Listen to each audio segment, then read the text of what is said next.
ಸ್ನೇಹಿತರೆ, ವರಮಹಾಲಕ್ಷ್ಮಿ ಹಬ್ಬ ಬರ್ತಾ ಇದೆ. ಮನೆ ಎಷ್ಟು ಕ್ಲೀನ್ ಮಾಡಿದ್ರೂ ಸಾಕಾಗ್ತಾ ಇಲ್ಲ. ಹಬ್ಬಕ್ಕೋಸ್ಕರ ಎಷ್ಟು ತಯಾರಿ ಮಾಡ್ಕೊಂಡ್ರೂ ಕಡಿಮೆನೇ ಅಂತ ಹೇಳ್ಬೋದು. ನಾನಿವತ್ತು ವರಮಹಾಲಕ್ಷ್ಮಿ ಹಬ್ಬಕ್ಕೆ ಮಾತೆ ಮಹಾಲಕ್ಷ್ಮಿಗೋಸ್ಕರ ಒಂದು ದೇವ್ರ ಪೂಜೆಗೆ ಒಂದು ತಯಾರಿ ಮಾಡ್ಕೊಳ್ಳೋಣ ಅಂತ ಇದ್ದೀನಿ. ಸೊ ಅದೇನಪ್ಪ ಅಂತಂದರೆ ನೋಡ್ತಾ ಹೋಗೋಣ ಬನ್ನಿ ಅದೇನು ಅಂತ. ಅದ್ರ ಜೊತೆಗೆ ಒಂದು ಟಿಪ್ಸ್ ಕೂಡ ಹೇಳ್ತೀನಿ ನೋಡಿ. ಈ ಥರ ಗಾಜಿನ ಬಳೆಗಳನ್ನು ನಾವು ಮನೆಯಲ್ಲಿ ಸಾಕಷ್ಟು ಇಟ್ಕೊಂಡಿರ್ತೀವಿ. ಹಬ್ಬ ಹರಿದಿನಗಳಿಗೆಲ್ಲ ಹಾಕ್ಕೊಂಡಿರ್ತೀವಿ ಮತ್ತು ಅದನ್ನು ಎತ್ತಿಡಬೇಕು ಅಂತೆಲ್ಲ ಅಂದ್ಕೊತಾ ಇರ್ತೀವಿ.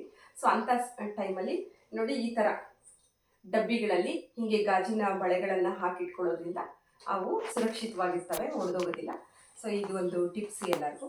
ಸೊ ಹಾಗಾದರೆ ಗಾಜಿನ ಬಳೆಗಳ ಬಗ್ಗೆ ಹೇಳ್ತಾ ಇದ್ದೀನಿ ಅಂದರೆ, ಹೌದು ಸ್ನೇಹಿತರೆ, ನಾನು ಈ ದಿನ ವರಮಹಾಲಕ್ಷ್ಮಿಗೆ ಗಾಜಿನ ಬಳೆಗಳಿಂದ ಹಾರ ಮಾಡೋದು ಹೇಗೆ ಅಂತ ಹೇಳ್ಕೊಡ್ತೀನಿ. ಬಳೆಗಳಿಂದ ತಯಾರಿಸ್ತಕ್ಕಂಥ ಮಾಲೆ, ಹಾರ ನೋಡೋಣ ಹೇಗೆ ಮಾಡೋದು ಅಂತ ಬನ್ನಿ. ಗಾಜಿನ ಮಾಲೆ ಮಾಡೋದಕ್ಕೋಸ್ಕರ ಗಾಜಿನ ಬಳೆಗಳು ಬೇಕು. ನೀವು ಯಾವ ಕಲರ್ದು ಬಳೆ ಬೇಕಾದರೂ ತಗೋಬೋದು. ಅದು ವಿಶೇಷವಾಗಿ ಮಾತೆಗೆ ಹಸಿರು ಬಳೆಗಳನ್ನು ತಗೋತಾರಲ್ಲ, ಹಾಗಾಗಿ ನಾನು ಹಸಿರು ಗಾಜಿನ ಬಳೆಗಳನ್ನು ತಗೊಂಡಿದ್ದೀನಿ. ನೋಡಿ ಎಷ್ಟೊಂದಿದೆ. ಯಾಕಂದರೆ ಇದು ಪ್ರತಿ ವರ್ಷ ನಾನು ಮಾಡ್ತಾ ಇರ್ತೀನಿ.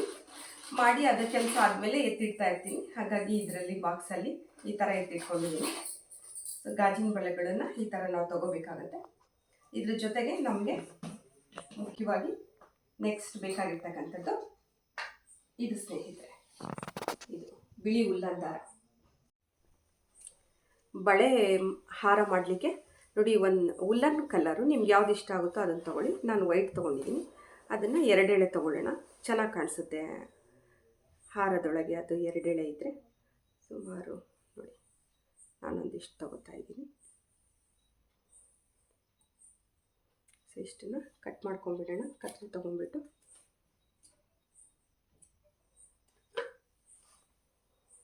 ಇಷ್ಟು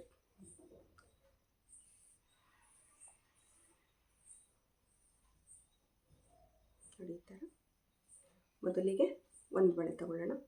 ಬಳೆ ತೊಗೊಂಡ್ಬಿಟ್ಟು ಅದನ್ನು ಹೀಗೆ ಟೈಟಾಗಿ ಕಟ್ಕೊಳ್ಳೋಣ.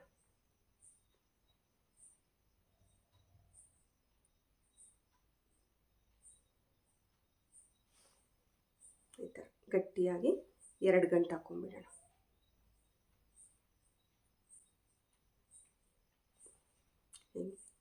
ಹಿಂಗಾದಮೇಲೆ ನೆಕ್ಸ್ಟು ಇನ್ನೊಂದನ್ನು ತಗೊಳ್ಳೋಣ. ಇದ್ರ ಪಕ್ಕಕ್ಕೆ ಇಟ್ಕೊಳ್ಳೋಣ. ಪಕ್ಕಕ್ಕೆ ಇಟ್ಕೊಂಡು ಈಗ ಇದನ್ನು ಹಿಂಗೆ ಹಾಕ್ಕೊಂಡು ಇದರೊಳಗಿಂದ ಮತ್ತೆ ಹೇಳ್ಕೊಳ್ಳೋದು ನೋಡಿ, ಈ ಥರ. ಹಾಗೆ ಇದನ್ನು ಕಂಟಿನ್ಯೂ ಮಾಡ್ತಾ ಹೋಗೋಣ.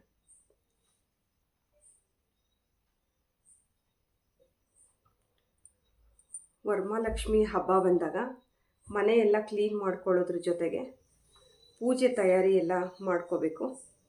ಎಷ್ಟು ಕೆಲಸ ಮಾಡಿದ್ರೂ ಹೆಣ್ಮಕ್ಳಿಗೆ ಅದು ಕಡಿಮೆ ಅಂತಲೇ ಅನ್ನಿಸ್ತಾ ಇರುತ್ತೆ.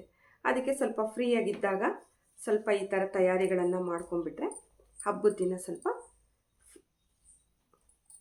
ಅಷ್ಟೊಂದು ನಮಗೆ ಟೆನ್ಷನ್ ಆಗೋದಿಲ್ಲ, ಆರಾಮಾಗೆ ಮಾಡ್ಕೋಬೋದು. ಅದರಲ್ಲೂ ಒಬ್ಬೊಬ್ಬರೇ ಹೆಣ್ಮಕ್ಳು ಇರೋವ್ರಿಗಂತೂ ಇನ್ನೂ ಕಷ್ಟ ಆಗುತ್ತೆ. ಅದಕ್ಕೆ ಒಂದು ವಾರಕ್ಕೆ ಮೊದಲೇ ರೆಡಿ ಮಾಡಿಟ್ಕೊಂಡ್ರೆ, ಒಂದೊಂದೇ ಐಟಮ್ಗಳು ರೆಡಿ ಮಾಡಿಟ್ಕೊಂಡ್ರೆ ಬೇಗನೆ ಕೆಲಸ ಆಗ್ತಾ ಹೋಗುತ್ತೆ, ಟೆನ್ಷನ್ ಫ್ರೀ ಆಗುತ್ತೆ. ನಾನು ಅಷ್ಟೇ ಮನೇಲಿ ಒಬ್ಬಳೆ. ಅದಕ್ಕೆ ನೋಡಿ ಈ ಥರ ಮಾಡಿಕೊಂಡು ಹಿಂಗೆ ಇಟ್ಕೊಂಡು ಈ ಥರ ನೋಡಿ ಹಿಂಗೆ ಸೈಡಿಗೆ ಹೋಗ್ತಾ ಹೋಗುತ್ತೆ. ಅದು ಹಿಂಗೆ ಇಟ್ಕೊಳ್ಳೋದು. ಇದನ್ನು ಹಿಂಗೆ ತಗೊಂಡ್ಬಿಟ್ಟು ಇದನ್ನು ಹಿಂಗೆ ಇಟ್ಕೊಂಡು ಇದರೊಳಗಿಂದ ಹೀಗೆ ಆಮೇಲೆ ಟೈಟ್ ಮಾಡ್ಕೊಳ್ಳೋದು ಎಷ್ಟು ಬೇಕೋ ಅಷ್ಟು. ನೀವು ನಿಮ್ಮ ಮನೇಲಿ ವರಮಹಾಲಕ್ಷ್ಮಿ ಹಬ್ಬಕ್ಕೋಸ್ಕರ ಏನೇನು ಹೊಸ ತಯಾರಿಗಳನ್ನು ಫಸ್ಟೇ ಮಾಡಿಟ್ಕೋತೀರಾ ಹೇಳ್ತಾ ಹೋಗಿ.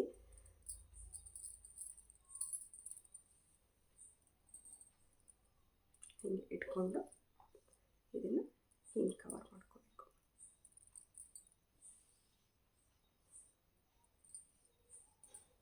ಪಕ್ಕಕ್ಕೆ ಜೋಡಿಸ್ಕೋಬೇಕು.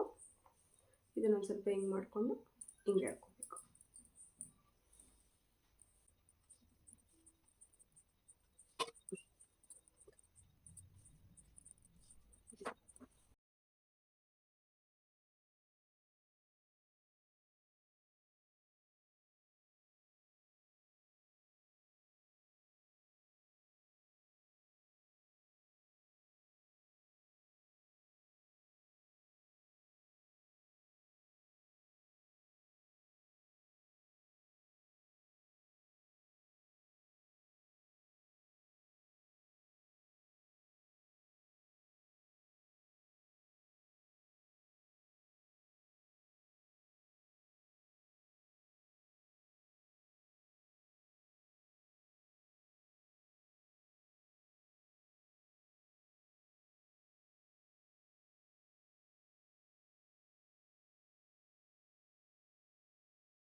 ನೋಡಿ ಈಗ ಇದನ್ನು ಫಿನಿಶಿಂಗ್ ಮಾಡ್ಬೇಕಾದ್ರೆ ಈ ಥರ ಹಾಕ್ಕೊಂಬಿಟ್ಟು ಈಗ ಇದನ್ನು ಗಂಟು ಹಾಕ್ಕೋಬೇಕು.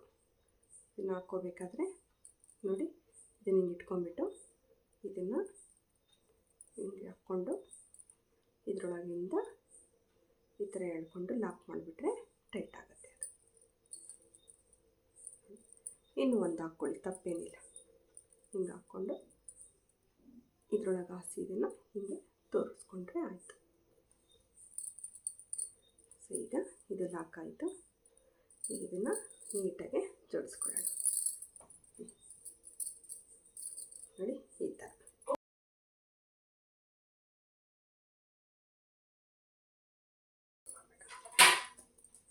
ನೋಡಿ ಈ ಥರ ಮಾಲೆ ರೆಡಿಯಾಗಿದೆ.